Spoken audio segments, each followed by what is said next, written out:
Hello friends, જય શ્રી કૃષ્ણ બધાને. તો આજે આપણે બનાવીશું હેલ્ધી, ટેસ્ટી અને પ્રોટીનથી ભરપૂર એવું પનીર 65. મેં પનીર 200 ગ્રામ જેટલું લીધું છે, એટલે એકચ્યુઅલી મેં ઘરે જ બનાવેલું મારું પનીર છે. તમે જોઈ શકો છો એકદમ સોફ્ટ અને સરસ છે. એને મેં ક્યુબમાં કાપી લીધું છે. એમાં આપણે મેરિનેટ કરવા માટે આપણે દહીં લીધું છે. દહીં આપણે જેટલું જોઈશે એટલું 2 થી 3 ચમચી જેટલું દહીં, 2 ટેબલસ્પૂન જેટલું કોર્નફ્લોર અથવા કોર્નસ્ટાર્ચ.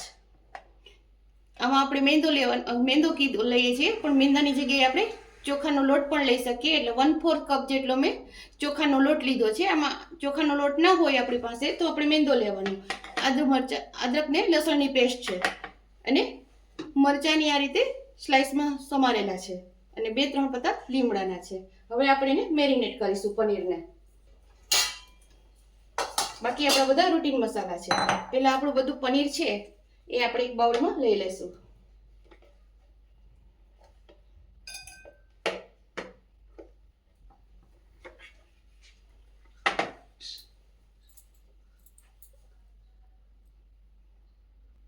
હવે આપણે પેલા ટેસ્ટ પ્રમાણે નમક લેશું.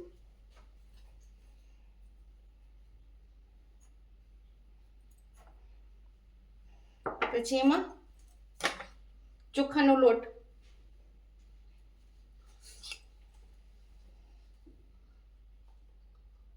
બે થી 3 ચમચી જેટલો, આપણે જેટલો ચોખાનો લોટ જોશે એટલો લેશું. પેલા જોઈ લઈએ આપણે કે કોટિંગ કેટલું થઈ ગયું છે. એમાં આપણે નાખીશું 1 ચમચી જેટલો કોર્નફ્લોર. કોર્નફ્લોર પણ એ જ રીતે આપણે નાખીશું.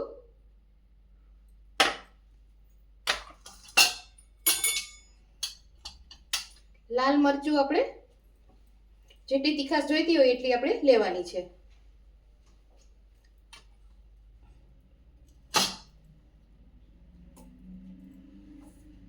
બે ટેબલસ્પૂન જેટલું હું લઉં છું લાલ મરચું,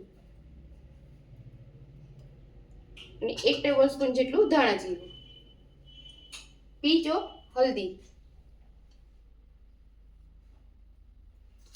અને આને એક વખત આપણે આ રીતે મિક્સ કરી લેશું. પહેલા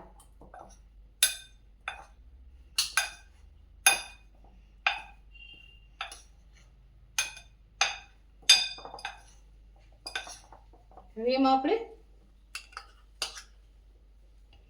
અદરક લસણની પેસ્ટ, દહીં આપણે જેટલું જોઈએ એ પ્રમાણે આપણે લેશું અને મિક્સ કરશું. ધીમે ધીમે કરવાનું છે, એટલે પનીરના પીસ. હવે એમાં આપણે જેટલું બચેલું છે એ દહીં નાખી દેશું.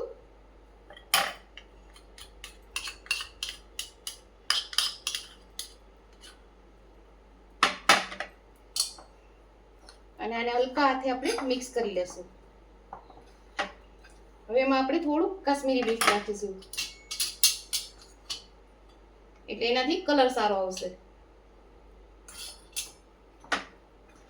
દહીં ના હોય આપણી પાસે તો આપણે લીંબુ પણ નાખી શકીએ. અને આ રીતે આપણે મિક્સ કરી લેશું. પહેલા અને 10 મિનિટ માટે આને રેસ્ટ આપીશું, એટલે બધો મસાલો ચડી જશે. તો આને 10 મિનિટ આપણે રેસ્ટ આપી દઈએ. તો ફ્રેન્ડ્સ, આપણું પનીર એકદમ સરસ મેરિનેટ થઈ ગયું છે. તમે જોઈ શકો છો. આ રીતે એક વખત આપણે એને ચલાવી લેશું. અને હવે તેલ પણ આપણું ગરમ થઈ ગયું છે. સ્લો ટુ મીડિયમ ફ્લેમ રાખવાની છે આપણે.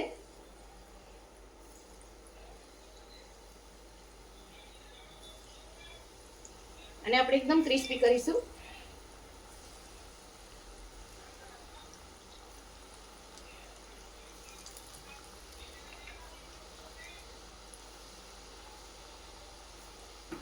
આ રીતે આપણે એને ચલાવશું, એટલે આપણું પનીર સરસ એકદમ ક્રિસ્પી થઈ જશે.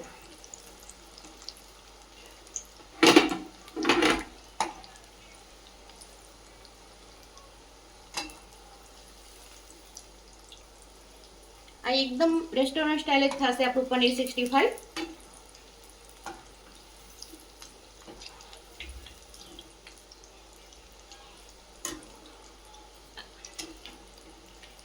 આ રીતે હું તળીને બતાવું છું. તો ફ્રેન્ડ્સ, તમે જોઈ શકો છો એકદમ આ સરસ ક્રિસ્પી થઈ ગયા છે. અને એના અવાજથી તમને ખ્યાલ આવી જશે.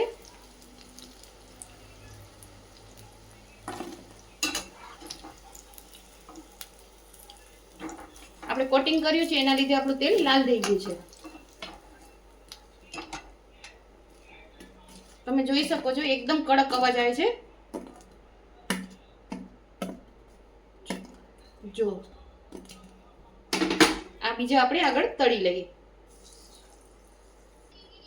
તો ફ્રેન્ડ્સ આપણે એમાં 2 ચમચી જેટલું તેલ લીધું છે. આ જ કઢાઈ આપણે જે તળી હતી એટલી લીધી છે.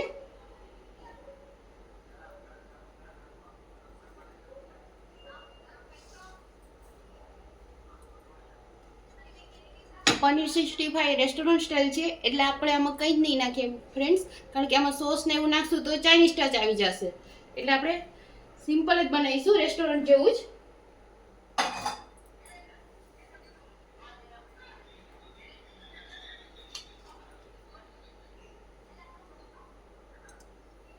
તેલ આવે એટલે એમાં રાઈ કે જીરું, આપણે એને બદલે જીરું નાખીશું. જીરું આપણું ક્રેકલ થઈ રહ્યું છે.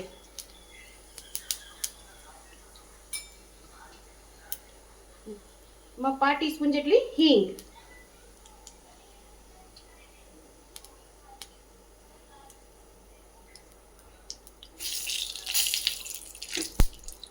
આમાં ગ્રેવી કરવી હોય ત્યારે આ સ્ટેજ ઉપર આપણે કાંદા અને ટમાટર નાખી દેવાના. અને આ પેલા મેં અત્યારે સ્લાઇસ જેવા મરચા કર્યા છે અને લીમડો છે 4 થી 5 પાન જેટલો.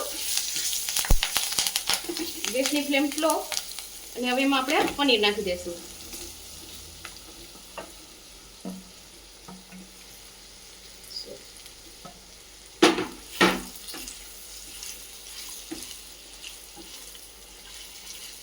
અને આપણે ટોસ્ટ કરીશું આવી રીતે.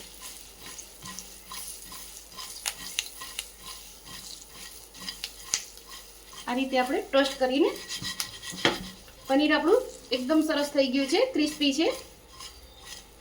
તમે અવાજ પણ સાંભળી શકો છો.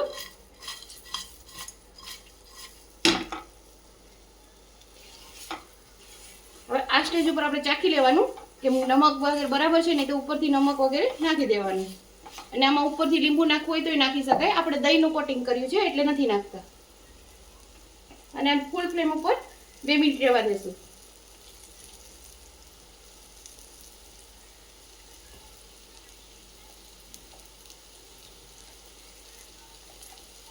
ફરી એકવાર ટોસ્ટ કરી લેશું.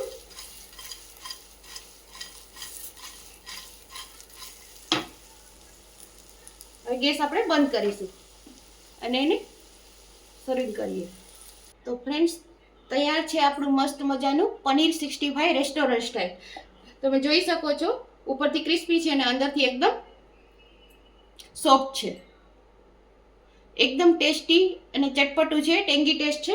તમે પણ બનાવજો અને ટ્રાય કોમેન્ટમાં કહેજો મને કે આ રેસીપી તમને કેવી લાગી. જો તમને મારી રેસીપી પસંદ આવતી હોય તો મારી ચેનલને લાઈક કરો, શેર કરો અને મારો વિડીયો વધુ ને વધુ શેર કરો. બધાને જય શ્રી કૃષ્ણ.